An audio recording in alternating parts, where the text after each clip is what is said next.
14-year-old black boy was insulted, doubted, and treated cruelly by a haughty and powerful female bank manager simply because he wanted to deposit his precious scholarship money. But what this woman didn't know was that the boy's mother was none other than the powerful CEO of the very bank. What will happen when the boy's true identity is revealed, and what consequences will the discriminatory manager face? Let's find out right now. Jason Porter, a 14-year-old black boy, walked slowly along the sidewalk leading to Oaked Bank, the most luxurious and prestigious bank in the neighborhood. He wore his Wester Academy uniform, a neatly pressed dark blue blazer, a crisp white shirt, and shiny loafer shoes. Jason wasn't very tall, but his figure was well proportioned, and his face exuded intelligence and maturity beyond his years. What stood out the most were his eyes, bright, sparkling eyes that always gleamed with curiosity and determination. Today was a special day in Jason's life. For the first time, he would go to the bank alone to deposit his $5,000 scholarship, a prestigious reward he earned for his excellent academic achievements at Wester Academy. Jason's heart was pounding as he walked, checking his small brown leather bag once again. Inside was an envelope containing the valuable check and all the necessary documentation to verify the scholarship's origin. Jason knew well that this wasn't just an ordinary bank transaction. For him, it marked a milestone of maturity, a declaration of his independence, and the first responsibility he wanted to take on without relying on his parents. A memory flashed back to that morning when Jason was getting ready to leave the house. His mother, Dr. Naomi Porter, a strong woman, a renowned CEO in the financial world, had smiled warmly at him as she watched him carefully check each piece of paper. "Are you sure you don't need me to come with you?" she asked gently, her eyes full of concern but also a hint of pride. "Mom, I can do it. This is my task, and I want to take responsibility for it on my own," Jason replied clearly, his eyes full of determination. Naomi nodded in satisfaction, but her eyes still held a trace of worry, the kind of worry every mother feels when letting her child step out into the world alone for the first time. "If you need any help, call me right away," she reminded him once more before Jason stepped out of the house. "I'll be fine, Mom. Don't worry," he reassured her, patting her hand gently. Now, as the large glass door of Oaked Bank appeared before him, Jason felt a surge of pride mixed with nervousness. He knew that inside was a different world, one where responsibility and trust had to be proven seriously. He took a deep breath, adjusted his coat, and pushed the door open to step inside. The bell above the door chimed softly as it closed behind him. Jason looked around at the spacious interior, polished oak trading desks, elegant marble floors, and employees dressed in professional attire.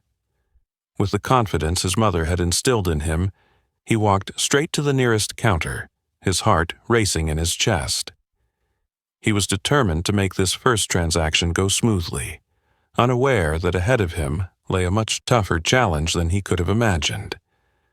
Jason confidently walked up to the counter, his heart still racing but his face showing a clear sense of calm. He gently placed his leather briefcase on the table, took out the envelope containing the scholarship check and related documents, ready for the transaction. Behind the counter stood Tom, a young teller with a friendly face but lacking experience, along with Victoria Hayes, the bank manager at Oaked, known for her elegant appearance and sharp gaze. Victoria wore a sleek black office dress, her hair neatly styled in a bun, and her cold eyes quickly scanned Jason, immediately revealing a hint of undisguised skepticism. "Good morning," Jason politely greeted, his voice clear yet gentle. "I would like to deposit my scholarship check into my account." Tom smiled faintly, about to reach out to take the check from Jason, but Victoria's scrutinizing look caused him to hesitate.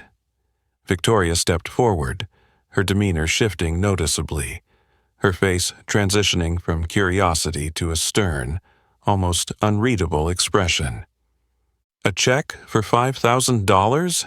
Victoria asked loudly, more than necessary, as if to ensure nearby customers heard, "Where did this money come from, young man?" Jason was taken aback but maintained his composure, responding clearly, "This is my academic scholarship from Wester Academy." He handed over the certificate and student ID as proof, his hands trembling slightly from the sudden tension. Victoria barely glanced at the papers Jason was holding. Instead, she gave him a slow, deliberate look from head to toe, her cold expression mixed with a subtle contempt. Whether intentional or not, her gaze immediately caused several other customers to glance over at Jason, whispering amongst themselves. "A scholarship, huh?" Victoria smirked with skepticism, turning her gaze to Tom. "Tom, check this check carefully. We've had quite a few fraud cases at this bank recently." Tom hesitated for a moment, but at Victoria's stern look, he quickly took the check, holding it up to the light and inspecting it with an almost excessive caution. Jason stood there, his heart racing, his eyes darting over to the other curious customers. He could clearly hear their whispers, feeling each suspicious glance directed at him. The sense of scrutiny began to overwhelm Jason, but he kept trying to calm himself, telling himself this was just a routine check. However, Victoria's demeanor only made him feel more uncomfortable. Her gaze seemed to question not just the legitimacy of the check, but also her disdain for a black boy standing in a fancy bank, trying to prove his worth. "Excuse me," Jason said softly, trying once more to present his scholarship confirmation letter to Victoria. "I have all the necessary documents here. Everything is clear." But Victoria didn't respond. Instead, she turned to Tom, her voice cold and authoritative. "Call the school to verify. I want to make sure we aren't making a mistake." Jason was stunned by Victoria's indifferent, suspicious attitude. A feeling of shame mixed with anger welled up inside him, a sensation he had never experienced before. Standing there between the curious eyes of the customers and Victoria's probing gaze, he realized that what seemed like a proud morning was quickly veering into a direction he had never expected. Jason stood still at the counter, his hands still gripping the envelope containing the scholarship documents he had brought with him. The arrogance and coldness emanating from Victoria felt like a blast of icy wind, making every passing second feel heavier. Tom, the young cashier, continuously held the check up to the light, scrutinizing it as if hoping to find any suspicious sign. The silence enveloped the small space around the counter, and it seemed as though the only sound was the pounding of Jason's heart, loud enough to make him feel uneasy. A few nearby customers, busy with their own transactions, slowly turned to look at him. Curious and wary glances, accompanied by whispered conversations, started to increase. Victoria turned her back to Jason, whispering something into Tom's ear. Jason couldn't hear clearly, but Tom's cautious demeanor told him it wasn't something good. Then Victoria suddenly turned to face him, her face cold, her sharp eyes locked onto his as if searching for any signs of anxiety or weakness. "Step aside," Victoria's voice rang coldly, carrying an air of authority, causing the atmosphere around them to freeze.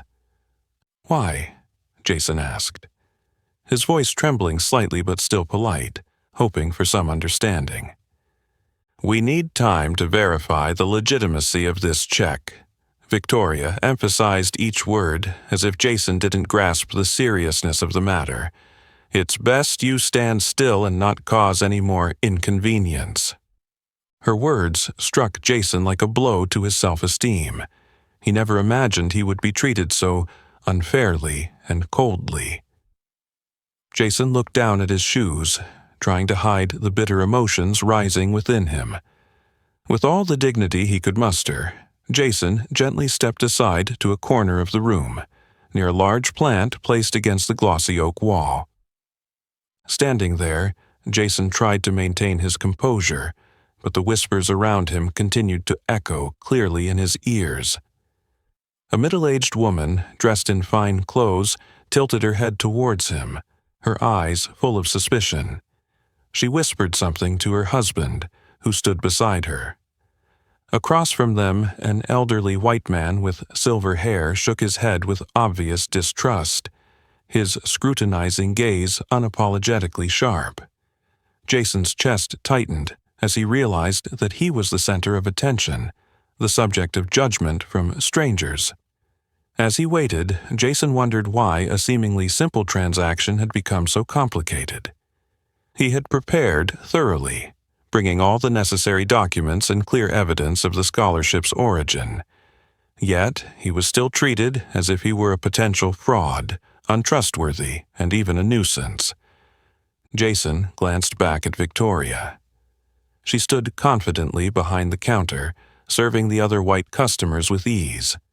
He could clearly feel the contrast in her attitude. For those customers she smiled, her voice light and patient, offering help without hesitation, completely opposite to the cold disdain she reserved for him. Every now and then, Victoria's cold eyes flicked over to Jason, as if reminding him that he didn't belong here. Without thinking, Jason reached into his jacket pocket to grab his phone to call his mother, but then he realized it had been left in his locker at school. A deep sense of isolation washed over him, making his panic even worse. Right now, he wanted to call his mom more than anything, to hear her calming voice, to have her guide him through this difficult situation. But now, even making a call seemed like an impossible luxury. A few more minutes passed, but for Jason, time seemed to stretch endlessly. Tom continued to verify with the school on the phone, and Victoria kept chatting with other customers, not sparing him a single glance. Jason took a deep breath, trying to suppress the frustration rising within him. He reminded himself that he hadn't done anything wrong, that the truth would eventually come out. But the more he tried to reassure himself, the more the pain of realizing that he was being blatantly discriminated against because he was a black boy with a big check at a fancy bank became clear. Jason glanced at the clock above the counter and noticed that nearly 30 minutes had passed. The prying eyes and hushed whispers around him made him feel more like an outsider, a stranger in a world where he should have been welcomed. Once again, Victoria's eyes flicked towards Jason, her cold gaze making him feel that, to her, he was not just a customer with a minor issue in his transaction. To her, he was a problem, a nuisance, something to be wary of. Jason realized that the real nightmare had only just begun. He was facing a harsh and painful reality, a discrimination that he had only ever heard of. And this time, Jason understood that he could not escape it. He had to face this brutal truth head on. For the first time in his life, Jason Porter realized that he had become a victim of his own skin color. Jason stood silently in a small corner of the bank, feeling as though each passing minute stretched on endlessly. The distance between him and the others in the room seemed to grow with every moment, invisible yet oppressive.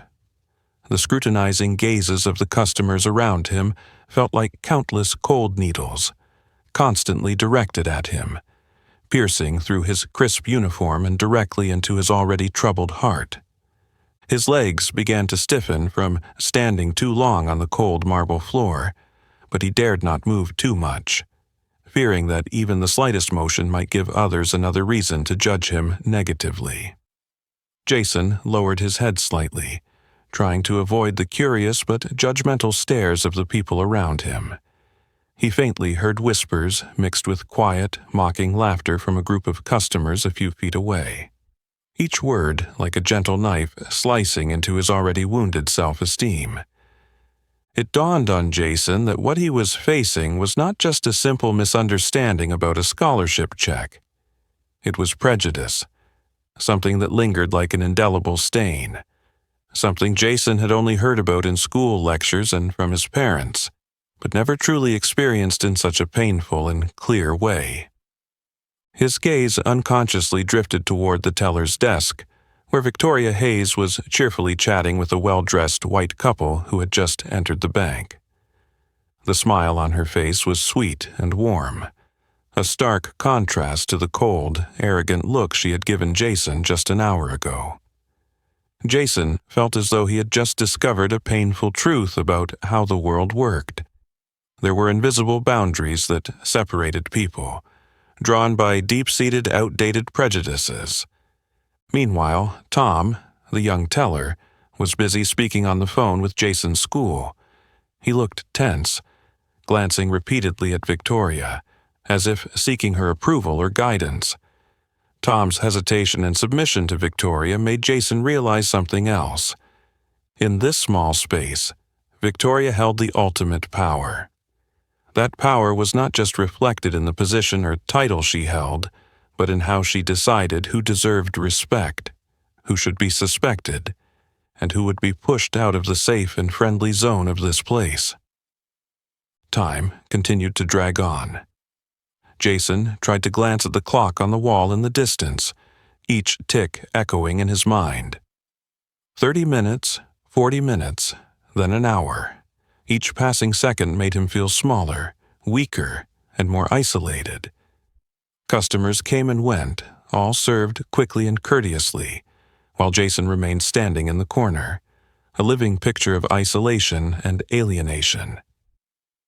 At that moment, a tall security guard approached Jason. He looked at him with a scrutinizing gaze, but offered no warmth or sympathy. "Is something wrong? Why are you just standing here?" he asked coldly, with suspicion in his voice. I'm waiting for my documents to be verified," Jason tried to answer calmly, though his growing unease was evident. The security guard glanced toward Victoria, seemingly seeking confirmation. Victoria met his gaze, giving a slight nod, accompanied by a cold, piercing look that Jason could easily read.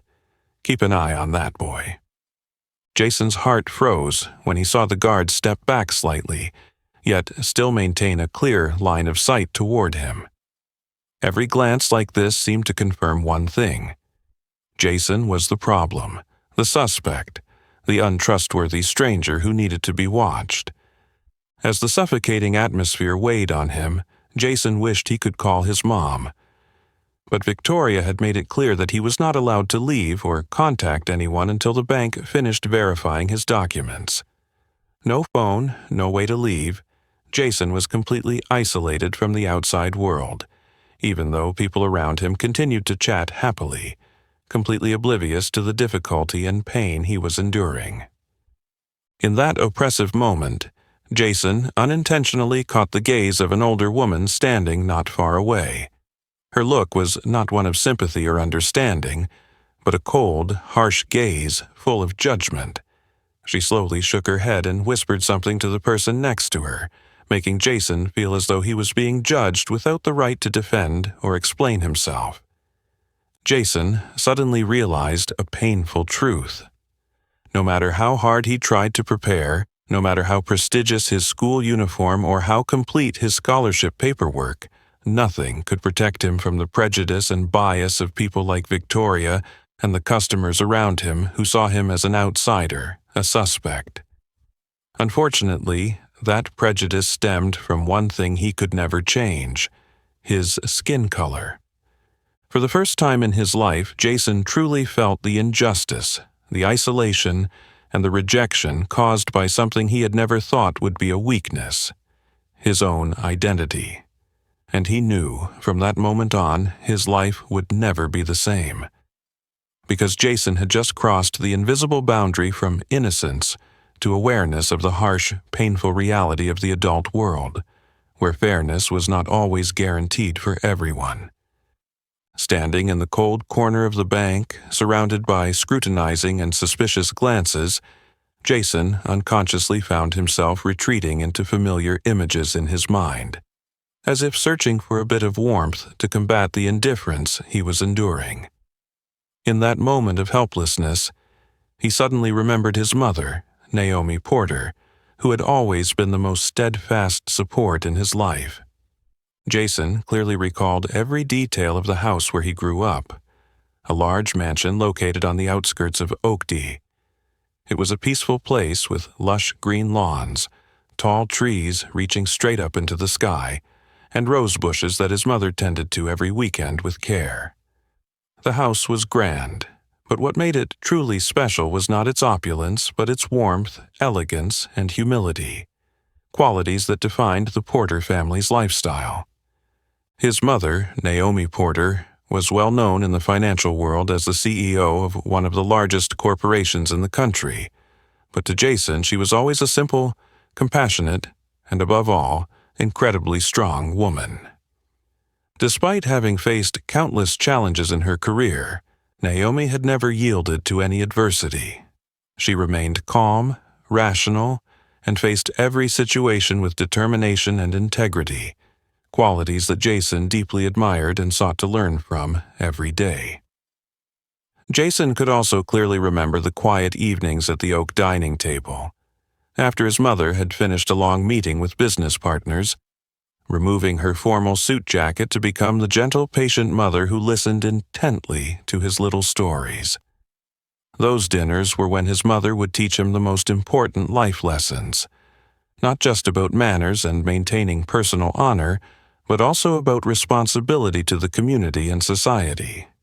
"Jason," she once said, her voice soft yet firm, "success is not about how much money you make, how big your house is, or how expensive your car is. True success is when you understand your responsibility to the world around you." Her words still echoed clearly in Jason's mind. His mother always believed that everyone was born with their own mission in life. For Naomi Porter, her mission was not just to lead her company or make money, but to fight for justice and equality in society, especially to protect the marginalized. Jason grew up listening to inspiring stories about his mother's career, a woman who had been underestimated and doubted for her abilities simply because of her race and gender, but had ultimately overcome all prejudice to become the leader of a top financial enterprise.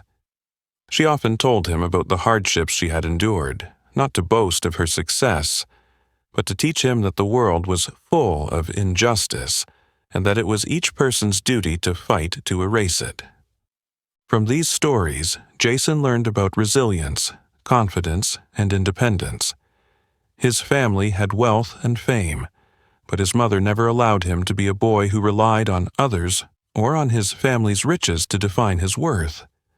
Naomi Porter always emphasized that every achievement in life should come from hard work, dedication, and one's own true abilities, not from one's name or social status.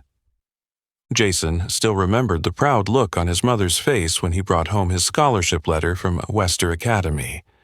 It was the moment she hugged him tightly, her eyes shining with joy, but also reminding him, "Jason, this is just the beginning.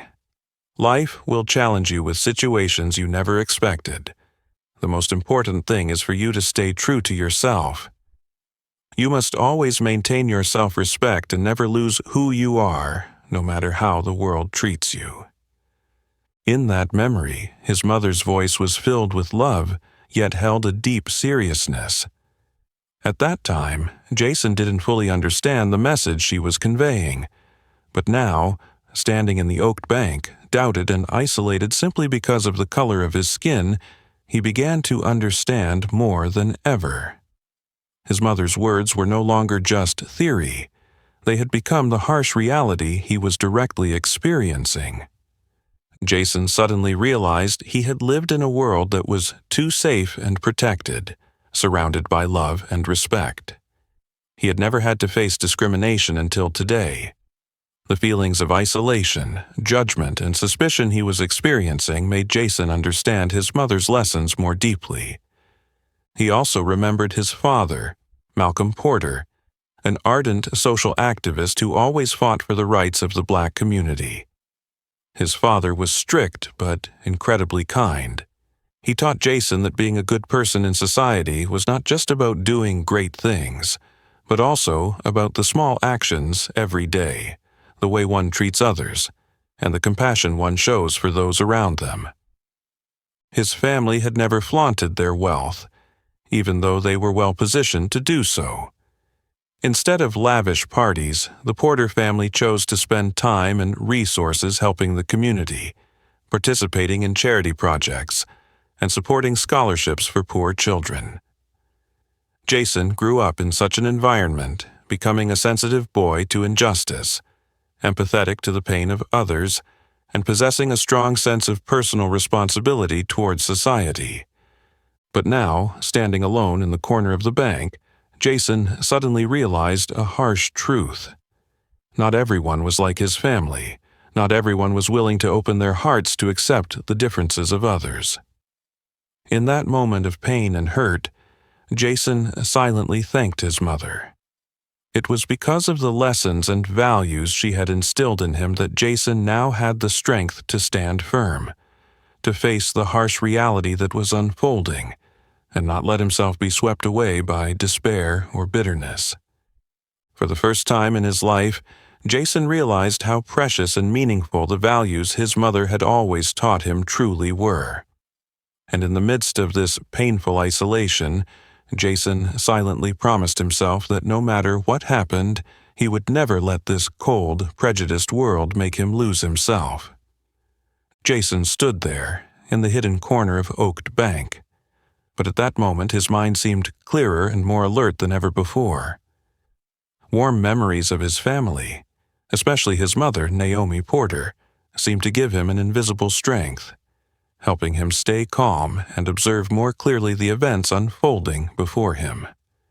The more Jason paid attention, the more he noticed the differences in how Victoria Hayes treated each customer who walked into the bank.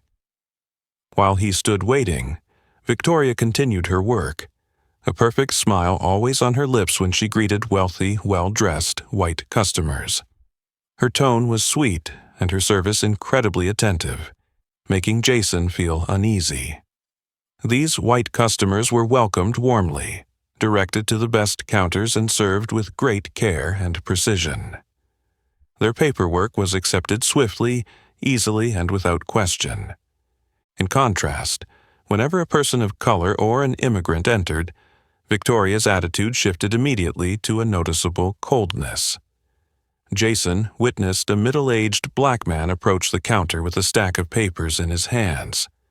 He was dressed simply, his face showing clear signs of fatigue after a long day of hard work. The man politely spoke softly to Victoria, asking for assistance to process his paperwork quickly, but Victoria merely glanced at him coldly before responding with an indifferent tone. "We're busy. Please have a seat and we'll get to you when we have time." Her words were sharp and cold, leaving the man confused. He nodded slightly and quietly walked over to the waiting area, his posture bent, embarrassed. Jason felt his heart tighten at the scene. This wasn't the only case. Within the next few minutes, he saw another young black woman enter the bank, her face full of worry. She had a small envelope in hand and hurried to the counter for assistance. But before she could even finish her sentence, Victoria shot her a look of impatience and responded with a cold, sharp voice. "Where's your paperwork? You know we can't process anything if you don't have it already." The woman hurriedly pulled out the documents she had, but Victoria glanced at them briefly and shook her head dismissively. "Not enough. Bring everything and come back. Don't waste our time." The woman, disappointed, lowered her head and left the bank, her face showing helplessness.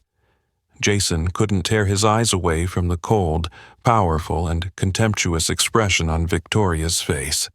He began to realize that what he was witnessing wasn't just a few isolated actions. It was a clear system of malicious racism. However, the most painful thing for Jason wasn't just witnessing the injustice. Victoria seemed to be fully aware that Jason was observing everything. She occasionally glanced in his direction, as if ensuring that Jason understood his place, that he was the target of suspicion and disdain.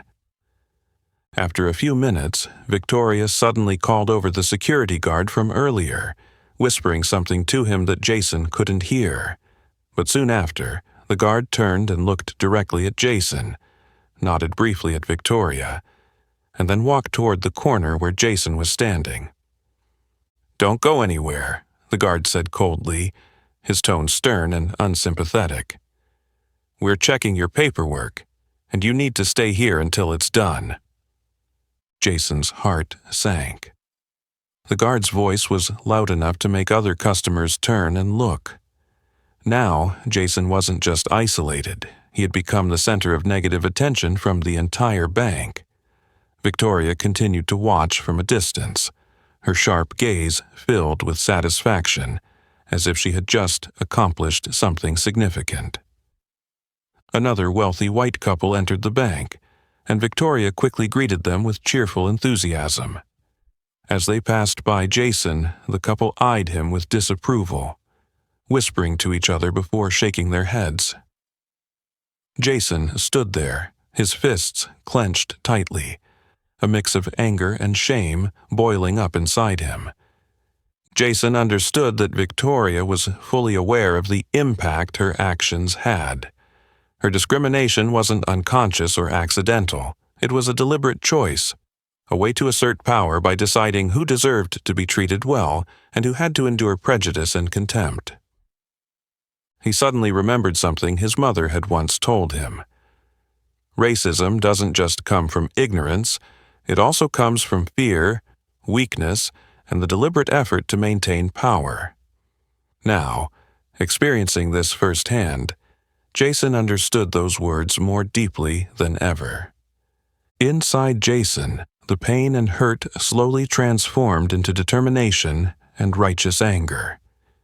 He wondered how many others had endured this kind of treatment, how many others had silently suffered, leaving in shame and disappointment. In that painful and agonizing moment, Jason realized something important.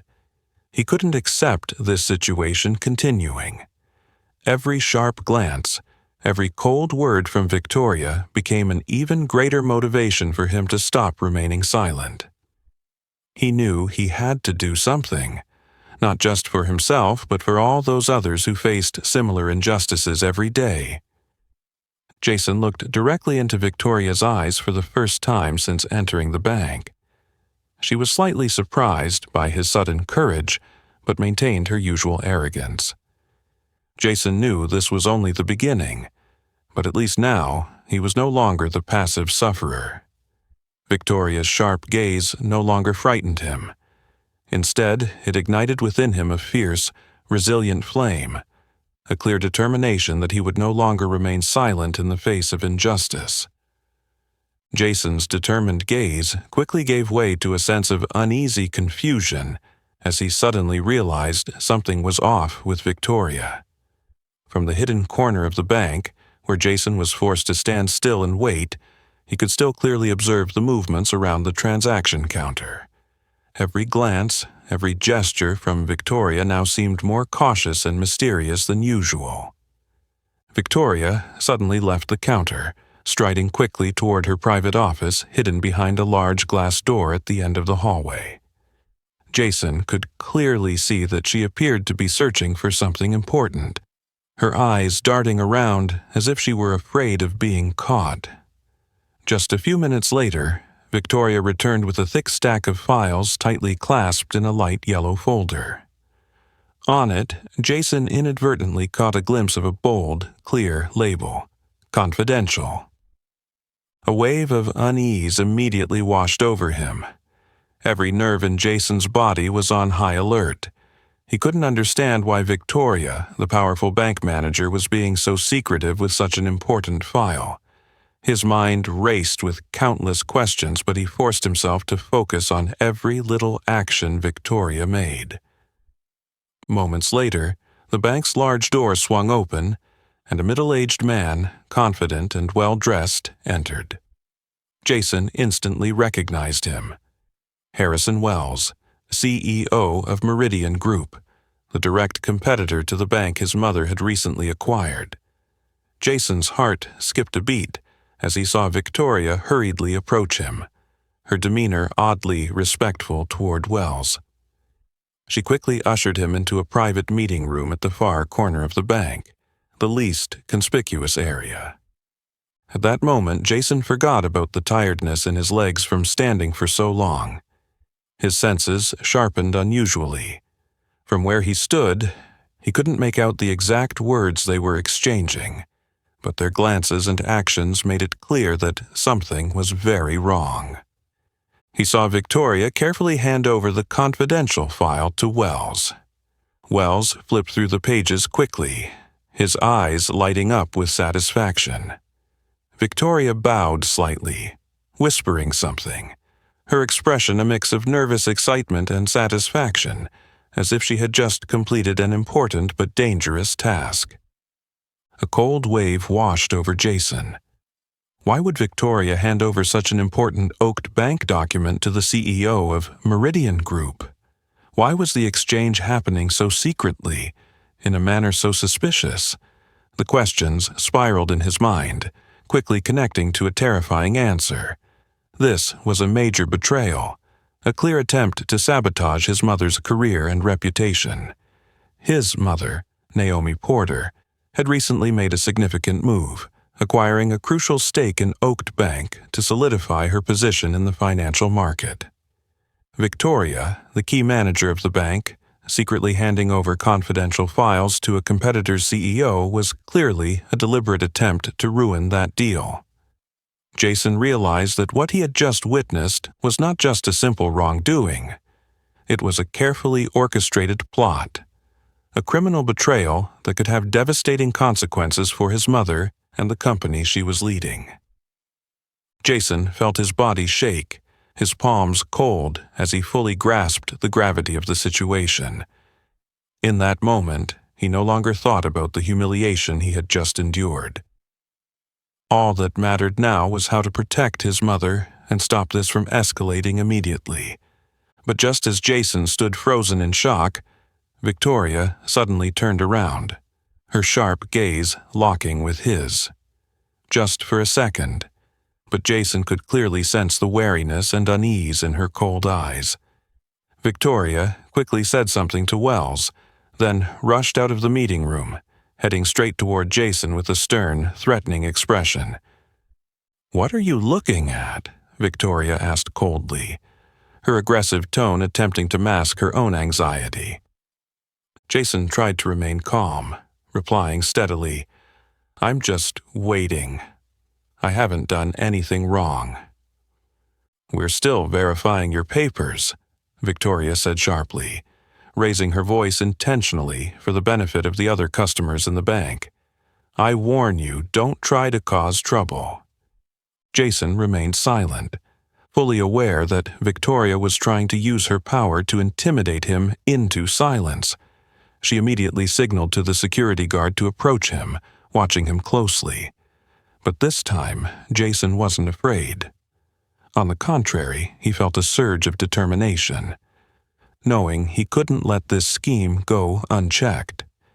He understood that what he had just witnessed was a serious offense, a betrayal not just aimed at his mother, but at the entire company and the values his mother stood for. Jason also knew that every move he made now had to be careful. He needed evidence, clarity, because only that would be enough to face someone as cunning as Victoria Hayes. Inside, Jason's initial fear gave way to the calm and focus needed in such a dire moment. He knew he was facing the greatest challenge of his life, and all he could think of was how to protect his mother, defend his family's name, and expose the treacherous plot Victoria was desperately trying to conceal. While Victoria continued to stand there, her cold, threatening gaze fixed on Jason, he remained silent, maintaining his composed exterior. But in his mind, a clear plan was beginning to form. He knew that the real battle had just begun, and he was ready to enter it with the courage fueled by his love for his mother and his belief in the truth. Victoria's cold, piercing gaze left Jason, and immediately his heart began to race in his chest like an alarm bell. Jason knew that every second was crucial, and if he didn't act right now, the opportunity to expose the truth could slip away forever. Taking a deep breath to calm himself, Jason slowly moved his hand towards his uniform jacket pocket, trying to keep his movements natural, so as not to draw the attention of the security guard or Victoria. Inside the pocket, Jason always carried a small black leather notebook, a gift from his mother Naomi on his 14th birthday, with a message that read, "Jason, write down the important things because one day you'll understand the true power of truth." Jason had never felt the value of that gift more strongly than now. As his fingers brushed against the familiar cover, an invisible wave of strength spread through his body, giving him the courage to do something he had never dared to think about just minutes before. Jason quickly glanced around. The security guard was still standing a few meters away, his eyes fixed on Jason but clearly losing focus. Victoria, meanwhile, was busy talking to another employee. This was the perfect moment. Jason quietly opened his small notebook, pulled out a black ink pen from the inner jacket pocket, his hand trembling slightly as he began to write the first few lines. He noted the time, location, and the names of those present at the meeting. Date, time, at Oaked Bank.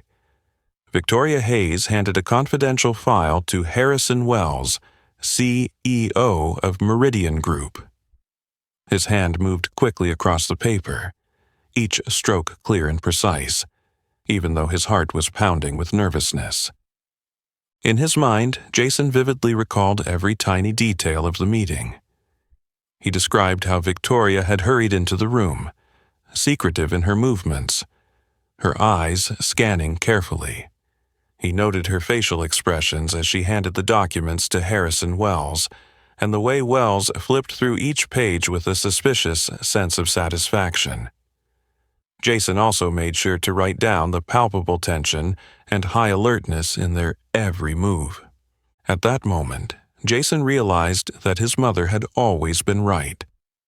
Truth was power, a power strong enough to face and defeat people like Victoria, who were full of treachery and deceit.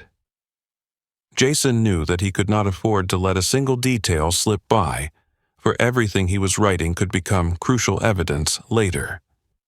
As he focused on writing, Jason suddenly looked up and saw that Victoria was staring at him. His heart nearly stopped when he met her suspicious, watchful gaze. He immediately pretended to adjust his jacket, deliberately lowering his head to hide the notebook in his hand. Victoria continued to stare for a few seconds before turning back to speak with the other employee as if nothing had happened. But Jason knew she had started to suspect him. He continued writing, this time faster and more urgently. He knew time was running out. He added a crucial detail he had just realized during his recollection. Victoria didn't just hand the file to Wells.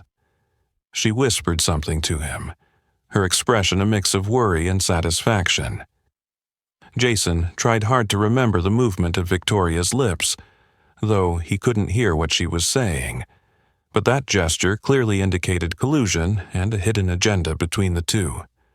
Once he had written down everything he had witnessed as thoroughly as possible, Jason carefully closed the notebook and placed it back in his jacket pocket, trying to keep his expression calm and natural. Although his heart was still pounding, his mind was clearer and more alert than ever. However, just as he thought the situation was under control, Victoria suddenly moved swiftly towards him, her face stern and commanding. Jason's heart sank, and cold sweat began to form on his temples. "Jason," she called his name in a cold, challenging tone, "your paperwork hasn't been verified yet. I think we need to have a private conversation in my office." Her words sent a chill through Jason. For a moment, he felt like he had completely lost his advantage. as if Victoria had discovered that he had secretly recorded their suspicious meeting. But he quickly reminded himself that this was not the time to be afraid. Jason knew he had to stay calm, because one wrong move now could destroy all the hard-earned opportunities he had gained. "Yes, but I think I should wait here," Jason replied, trying to keep his voice natural, even though he was extremely tense inside. "I think my parents wouldn't be happy if they knew I left this area." Victoria narrowed her eyes at him, as if weighing whether his words were an implicit challenge. A few seconds of silence passed, thick with tension. Finally, she gave a small, cold smile, nodding slowly. "Very well. You can stay here and wait, but I warn you, don't cause any more trouble." Victoria turned and walked away, but Jason knew very well that this was only a temporary calm. She wouldn't let this go easily, especially now that she suspected Jason might have witnessed something important. But at that moment, Jason was no longer afraid. In his jacket pocket was a powerful weapon. Evidence. That small notebook had become his greatest source of strength, reminding him that he was not alone in this fight. With a determined look in his eyes, Jason lifted his gaze and stared at Victoria's retreating figure. He knew that from this moment on, his life would change forever. But Jason had no regrets about the bold decision he had just made, because this was not just a battle for his mother's honor, but a fight for truth and justice, which he firmly believed in. While Jason tried to maintain a calm expression, watching Victoria's silhouette slowly fade into the distance, he suddenly noticed her steps unexpectedly slow down and then come to a complete stop. Victoria stood still in the middle of the bank, her body motionless, but her shoulders subtly tensed, a sign of alertness, as if she had just realized something suspicious. A sense of unease immediately washed over Jason as she slowly turned her head, her sharp gaze sweeping the room. Finally, Victoria fixed that cold stare directly at Jason, her eyes seeming to pierce into his mind, searching for any signs of betrayal. Jason swallowed, his heart pounding rapidly. He tried to maintain a natural gaze, but it seemed too late. Victoria had likely already noticed something unusual in his actions or expression. The face of the woman, which had been calm and cold just moments ago, now turned serious, her eyes radiating a dangerous aura as though she was facing a real threat. The atmosphere in the bank suddenly thickened as Victoria swiftly moved toward the tall security guard, whispering something into his ear. The guard's gaze immediately shifted to Jason, now far more stern than before. He nodded curtly to Victoria, then quickly approached Jason, his expression no longer one of sympathy or gentleness. "Follow me," the guard said, his voice icy and menacing. Jason opened his mouth to protest, but the guard stepped close to him, placing a firm hand on his shoulder and signaling for him to move immediately. The hand was not gentle at all. On the contrary, it pushed Jason to walk quickly toward the end of the hallway, to a secluded corner far from the eyes of other customers. Jason's footsteps grew heavier than ever as he was led into the small corner, a cramped, cold space completely detached from the world outside.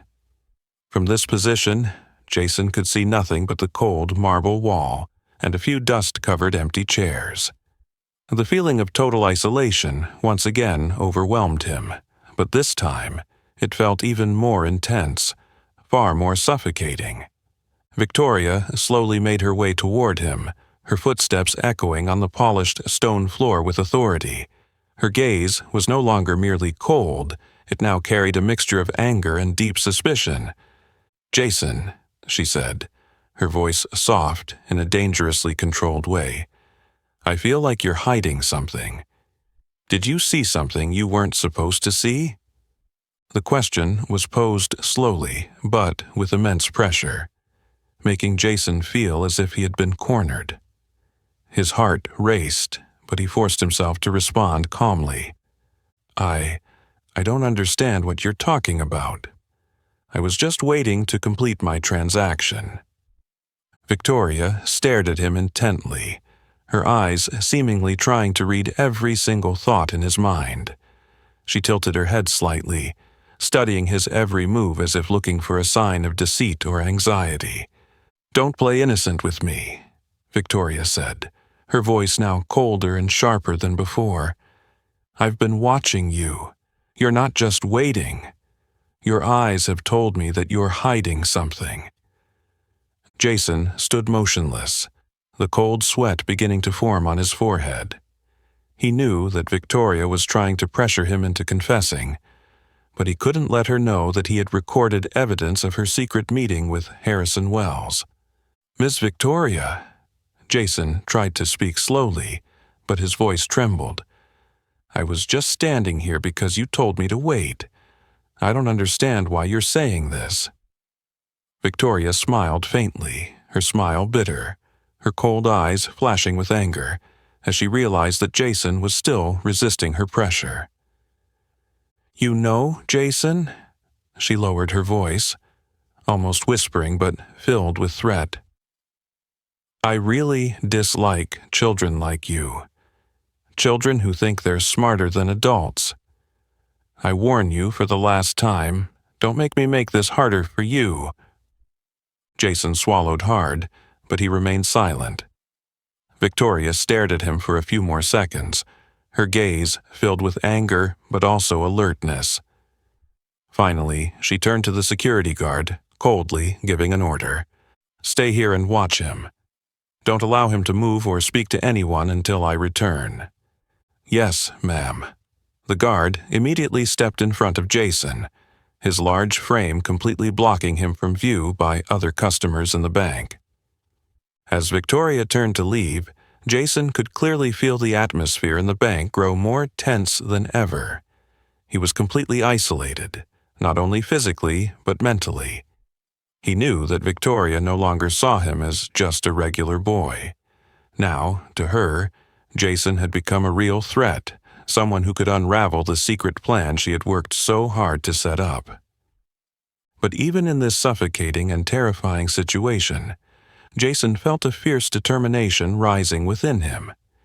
He knew that the fear and suspicion in Victoria's eyes had inadvertently confirmed that he was on the right track. What he was doing, the truth he was protecting, clearly had the power to make someone as powerful as Victoria nervous. Jason stood still in the corner, silently promising himself that no matter how long he had to endure, he would never allow the truth to be hidden. On the contrary, he was more determined than ever to fight to the end, even if he had to do it alone, to protect his mother's honor, his family's dignity, and the values of fairness he had always believed in. Jason stood silently in the corner, the feeling of isolation and suffocation growing heavier on his heart. The bank's room, once luxurious and spacious, now felt colder and more oppressive than ever before. The guard still stood imposingly in front of Jason, his cold eyes staring at him as if he were a dangerous criminal that needed to be monitored closely. That gaze only deepened Jason's sense of injustice bearing down on him. From afar, Victoria occasionally glanced toward him, her wariness more apparent. Jason knew she wouldn't stop until she had full control over the situation, ensuring that the dark secret she was hiding wouldn't be exposed. The suffocating feeling inside Jason intensified. He could no longer stand silently, enduring the insult and injustice any longer. Jason knew that if he remained silent now, Victoria would only grow more confident that she could easily manipulate him, and that was something Jason couldn't accept. Finally, after a fierce inner struggle, Jason looked up and met the gaze of the guard in front of him, gathering all his courage to speak. "I'm not the troublemaker here. I have the right to be treated fairly. I haven't done anything wrong, and you can't keep me standing here forever." His voice rang out clearly, so powerfully that a few nearby customers turned to look. The guard was slightly taken aback by Jason's sudden courage, momentarily flustered. But before he could react, Victoria appeared right beside him, her eyes colder and sharper than ever. "Jason, I think I've warned you clearly," she said softly, but with an underlying threat. "Do you really want to cause more trouble?" Jason clenched his fists, holding his gaze steady on Victoria, his voice trembling slightly but still clear and resolute. "I'm not causing trouble. You are the one treating me and others unfairly. I see what you've done. You can't make me stay silent forever." The atmosphere in the bank became tense and suffocating after Jason's bold declaration. Customers around them stopped their activities, turning their curious and concerned gazes toward the confrontation unfolding. Victoria, now losing the calm demeanor she usually held, stepped closer to Jason. She leaned down near him, her voice like a sharp blade, just loud enough for Jason to hear each word clearly. "You think you're so clever, don't you? Don't forget you're in my bank, under my watch. A single word from me, and you and your family will regret this." Jason felt the clear threat in every word Victoria spoke, but he refused to back down. Instead, he lifted his head high, responding bravely. "I'm not afraid of you. I know the truth, and my mother will know it too. You can't stop that." Victoria, hearing this, changed from angry to worried, her face tightening with tension. It was clear that what Jason had said had hit her deepest fear, but she quickly regained her usual cold attitude, turning to the guard with a firm voice. "Take this boy into the back room. Don't let him disturb the other customers anymore. We'll deal with him privately." The guard immediately approached, grabbing Jason's shoulder and signaling for him to follow. Jason struggled weakly, but couldn't resist the overwhelming strength of the guard's large, powerful hands. He was quickly led down a narrow hallway deeper into the bank, far from the sight of anyone. The door to the back room of the bank swung open, and Jason was shoved inside roughly. The small, gloomy room only had a table and 2 cold metal chairs. The dim light from a weak neon bulb on the ceiling made the space feel ominous and unsettling. The door slammed shut behind him, the sound cold like a declaration of the total isolation Jason was about to endure. A few minutes later, the door opened again. Victoria stepped in, closing the door firmly behind her, leaving Jason face to face with her, with no one else to witness what was about to happen. She stepped closer to him, her gaze icy and hard, her voice quiet but full of power. "Now, Jason, let's have an honest conversation. What did you see and who have you talked to about this?" Jason looked at Victoria, fully aware that she was extremely worried, despite her attempts to remain calm. For the first time since entering the bank, Jason realized clearly that he held the real power, the power of truth. "You're afraid I'll expose the truth, aren't you?" Jason asked, his gaze challenging but sharp. "If you haven't done anything wrong, why are you so scared?"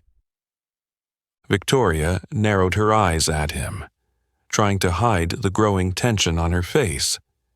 She knew that Jason was no longer an easily intimidated boy. He had become a dangerous witness, the only one who could destroy everything she had worked so hard to build. "You think you're so strong, but you will regret this," Victoria coldly said, her eyes flashing with anger and desperation. Jason sat still, staring directly into Victoria's eyes, his resolve stronger than ever. He knew that he couldn't afford to be weak right now.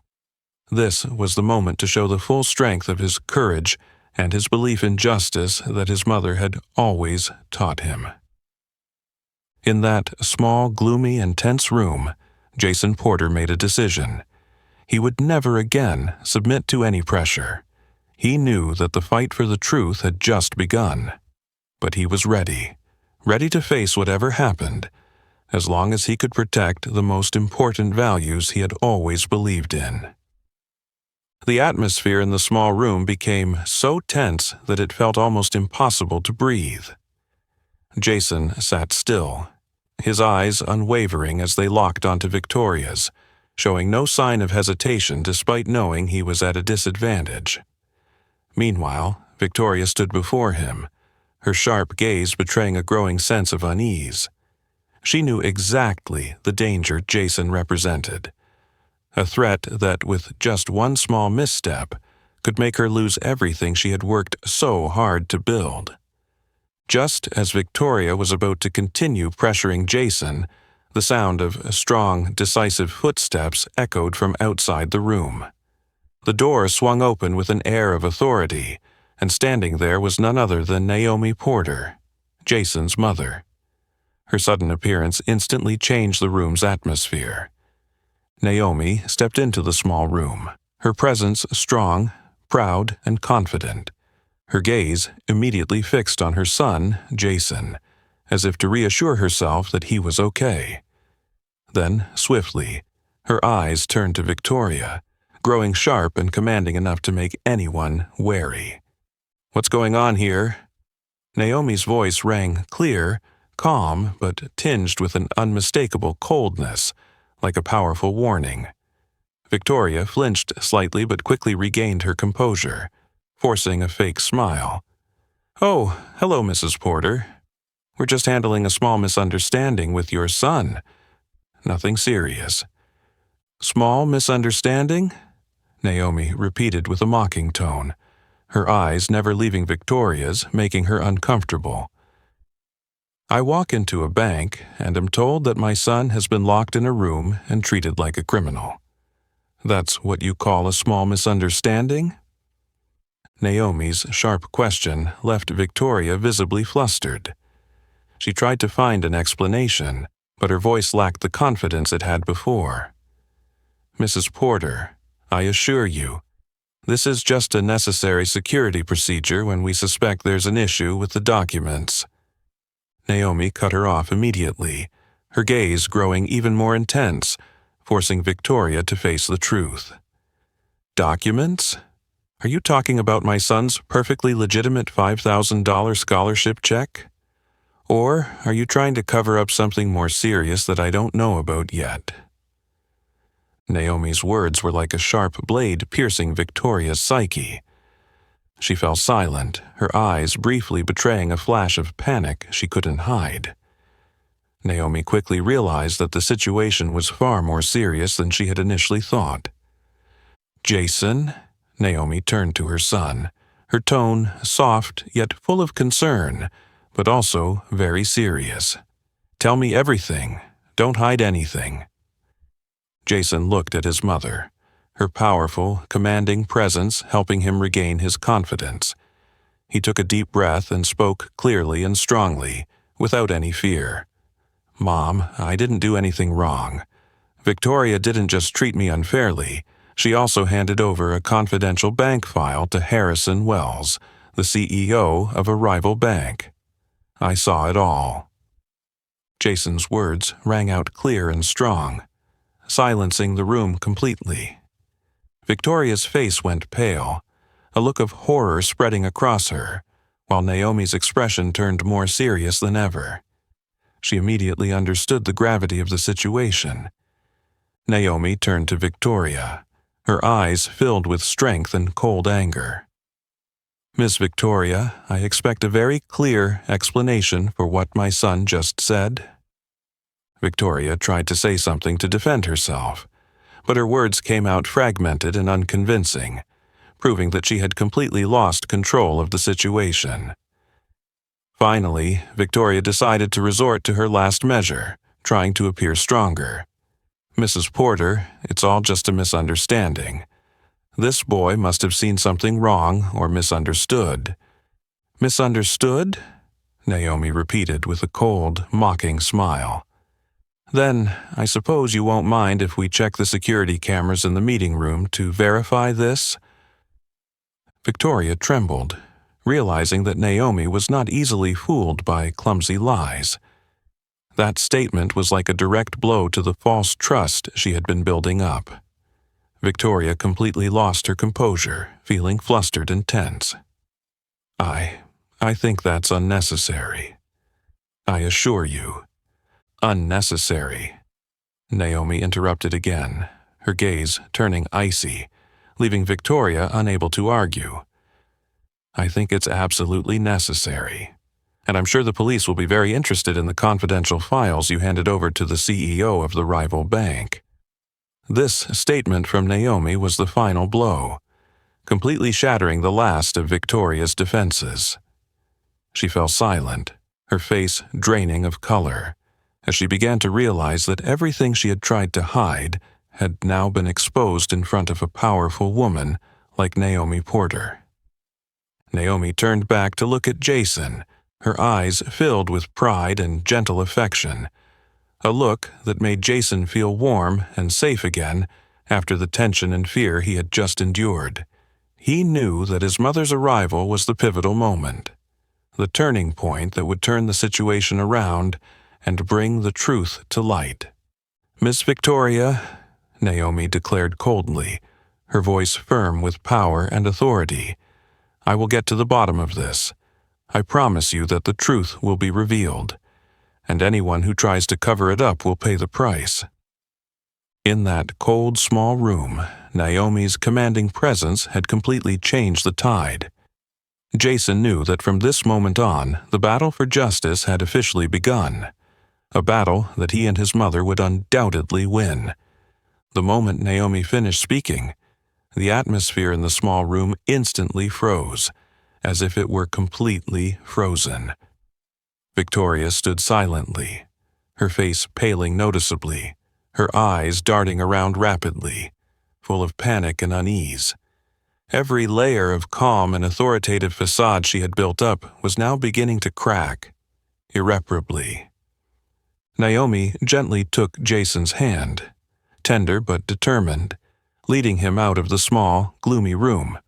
The footsteps of the mother and son echoed strongly in the hallway, heading straight toward the main hall of the bank, where many customers and employees were gathered. Their curious gazes turned toward Naomi and Jason as the two appeared again. Stopping in the center, Naomi spoke clearly and sternly, her voice booming, causing all the customers to immediately halt their activities and turn their attention toward her. "Ladies and gentlemen, I apologize for interrupting everyone, but there has been a serious issue at this bank, and I believe we all need to know the truth." Whispers quickly spread through the crowd, many curious and confused glances directed at Naomi. Meanwhile, Victoria also stepped out of the closed room, looking flustered and out of control, her eyes filled with despair, as she realized the situation was slipping out of her hands. Naomi immediately turned to Jason, gently but encouragingly saying, "Jason, tell everyone what you witnessed." Jason stepped forward, his heart racing with tension, but this time he wasn't afraid. He felt his mother's trusting gaze, and that helped him regain his calm and the strength he needed. Jason's voice rang out clearly, courageously, each word precise and sharp, like the notes in his little notebook. "This morning, I came to Oak Bank to deposit a legitimate scholarship check.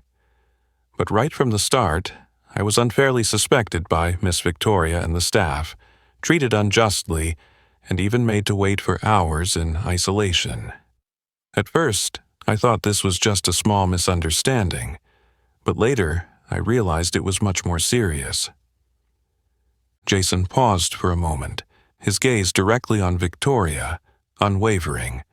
While waiting, I accidentally witnessed Miss Victoria secretly handing a confidential file marked "Confidential" to Mr. Harrison Wells, CEO of Meridian Group, a rival bank. I'm certain that was a serious act of betrayal, aimed at sabotaging my mother's company. Jason's clear and sharp accusation echoed across the vast space, sparking intense murmurs from the customers and bank employees present.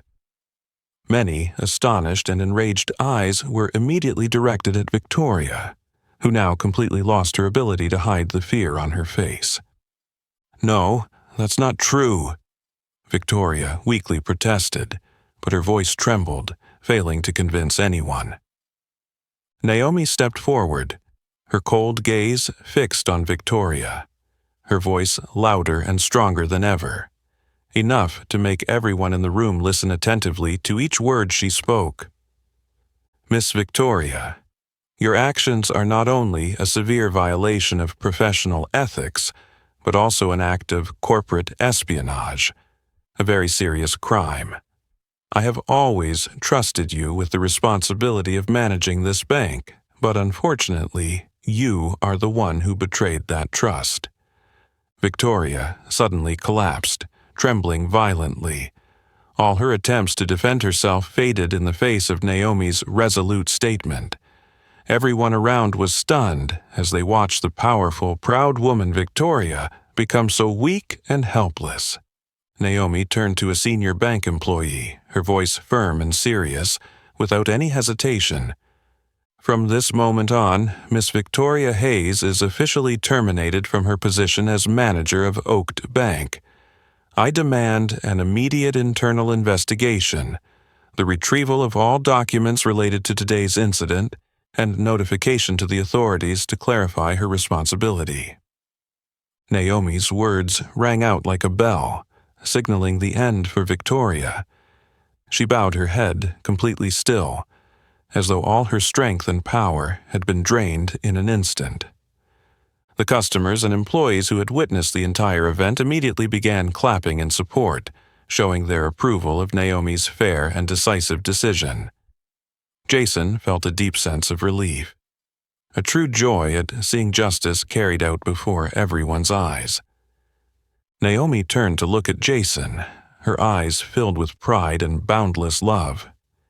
She gently placed her hand on his shoulder, her voice soft and affectionate yet full of strength. "Jason, you did very well. Today, it was your courage and determination that helped protect the truth. I am so proud of you." Jason smiled gently, a warm feeling spreading in his heart as he heard those words from his mother. For the first time throughout the tense and painful morning, he felt truly protected, loved, and trusted. In that moment of high drama and tension, Victoria was led out of the bank under the watchful eyes of everyone. Naomi watched her defeated figure leave, then turned back, her gaze once again affirming strongly that justice always prevails, and the truth, no matter how cleverly concealed, will eventually come to light. The shocking event at Oaked Bank quickly spread throughout the community and the financial world, becoming the center of every conversation. After Victoria was escorted out in front of all the employees and customers, Naomi Porter wasted no time taking decisive action to steer the bank back on track. The very next day, under Naomi's close supervision, Oaked Bank officially launched a thorough internal investigation. A team of independent audit experts was quickly deployed to review every document, every security footage, and every recording of the latest meetings. It didn't take long before clear evidence of Victoria's betrayal, and particularly her serious racist attitude, was fully and convincingly exposed. Security footage showed that it wasn't just Jason, but many other customers, people of color, immigrants, or those who didn't meet Victoria's standards, were treated unfairly and discriminated against blatantly. Furthermore, confidential documents related to the exchange with Harrison Wells were also discovered, confirming Victoria's serious and organized betrayal aimed at sabotaging the reputation and interests of Oaked Bank as a whole and Naomi Porter specifically. Once the investigation results were publicly disclosed, the bank's leadership faced immense pressure from the public and shareholders. Naomi Porter, with her strong will and determination, personally chaired an emergency meeting, announcing a comprehensive restructuring plan to restore trust and the core values of the bank. We cannot turn a blind eye to the injustice and wrongdoings that have occurred within our own bank, Naomi declared strongly in front of the board and all employees. The recent incident is a wake-up call, reminding all of us that kindness, fairness, and transparency are the most important values that Oakd must pursue. The restructuring began with Naomi immediately firing all employees who had supported or silently aided Victoria's discriminatory behavior and authoritarian management style. It was a decisive move, causing much controversy but necessary to completely eliminate racist attitudes from the corporate culture. After thoroughly cleansing the internal environment, Naomi decided to implement a new mandatory training program for all Oakd employees.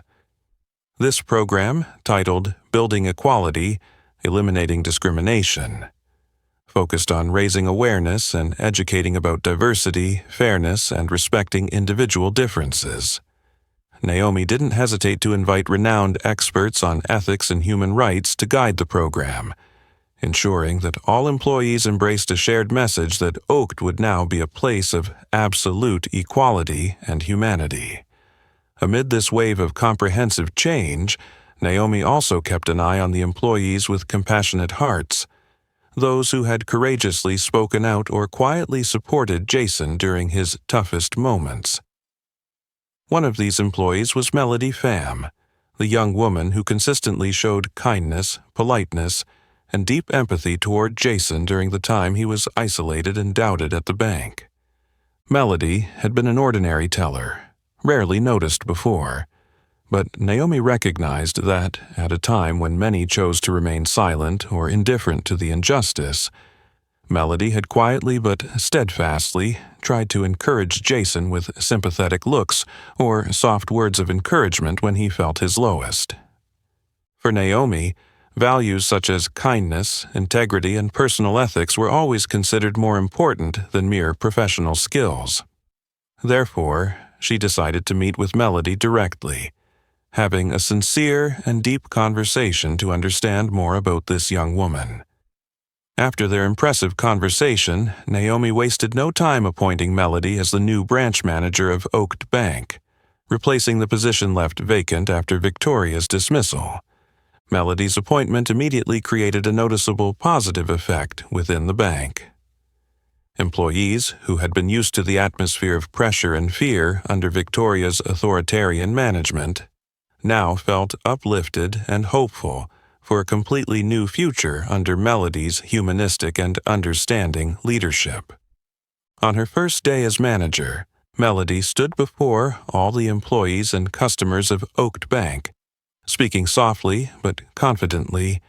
"I fully understand that our bank has just gone through a serious crisis, but it is precisely in this crisis that we realize the true value of kindness and fairness. From now on, Oakd will be a symbol of equality, where every customer, no matter who they are, where they come from, will be treated with the utmost respect."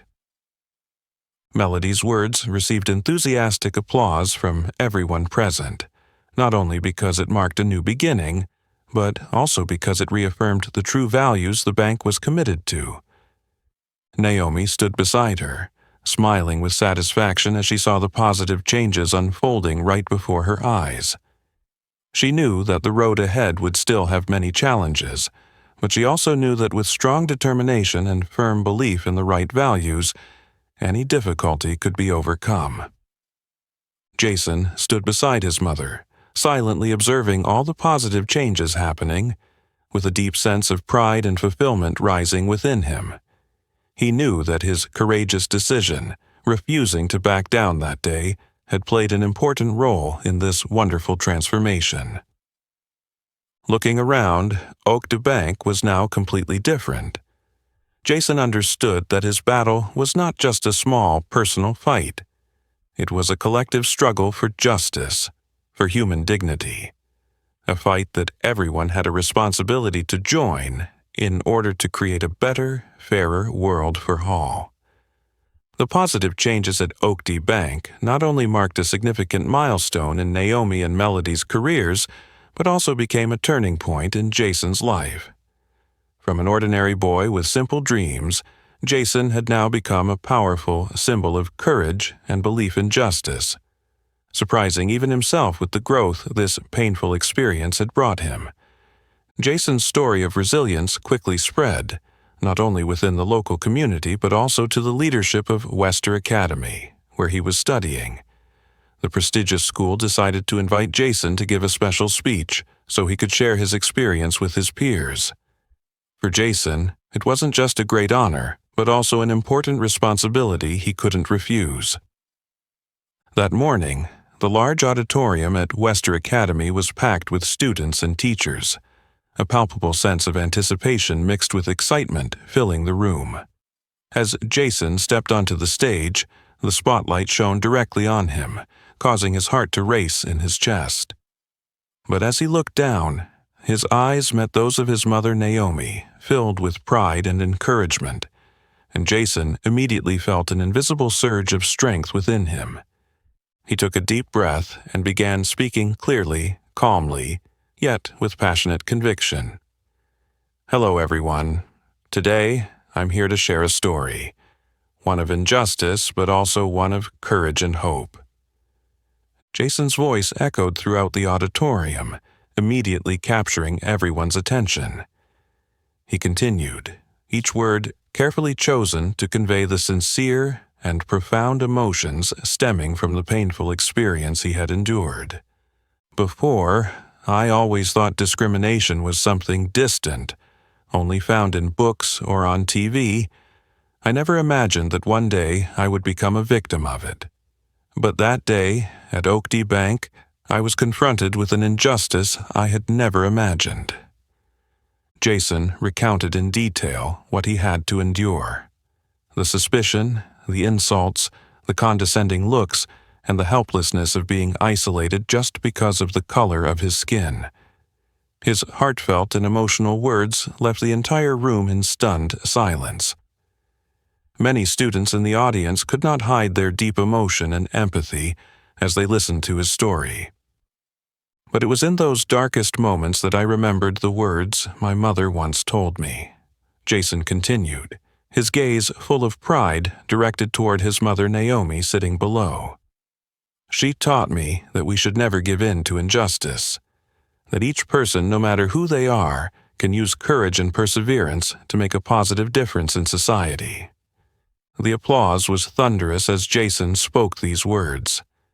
Many eyes looked at him with admiration, as if the boy standing before them was no longer just a classmate, but had become a true symbol of courage and integrity.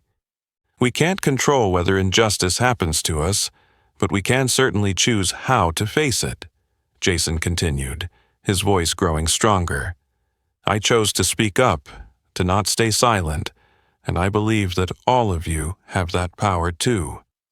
Jason concluded his speech to a standing ovation from the students and teachers in the auditorium. Many stood up to cheer and show their complete support for what he had just shared. In that moment, Jason felt deeply moved and proud, knowing that he had conveyed a meaningful message to everyone around him. Right after the speech, many friends approached Jason, hugging him and thanking him for inspiring them to be stronger, to stand up against the injustices they had faced or were currently facing in their lives. In that moment, Jason understood that his story was no longer just a personal, painful experience, but had become a beacon of hope for all the young people searching for strength to fight for justice and equality. After that speech, Jason's life changed significantly. He was not only respected by his friends and teachers, but also became a representative figure in the community, frequently invited to participate in discussions about equality and social justice. But the most important thing to Jason remained the pride of knowing that he had not given up in the face of adversity, that he had truly applied the invaluable lesson his mother Naomi had taught him, that courage, perseverance, and belief in justice could change everything. One peaceful evening at the warm home of the Porter family, Jason sat next to his mother at their familiar dining table. He glanced at her, his eyes full of gratitude and love. Thank you, Mom, for always believing in me and teaching me to become the person I wanted to be. Because of you, I now understand that even in the darkest times, we can still find the light." Naomi smiled gently, placing her hand on her son's shoulder, her eyes also filled with love and endless pride. "Jason, you are the one who chose to use the light in your heart to dispel the darkness. And I believe that your life will continue to inspire, continue to help and protect those weaker than yourself. That is true success." These sincere and profound words echoed in Jason's mind, becoming a powerful force that helped him grow stronger on the path he had chosen. Jason Porter was no longer just an ordinary boy. He had become a young hero, bearing the responsibility and belief to continue spreading courage, justice, and kindness throughout the world. Through today's story, we see that courage and perseverance can always overcome prejudice and injustice, even in the most difficult circumstances. Jason Porter proved that anyone, regardless of age or circumstance, can stand up to defend justice and spread good values in society. What about you?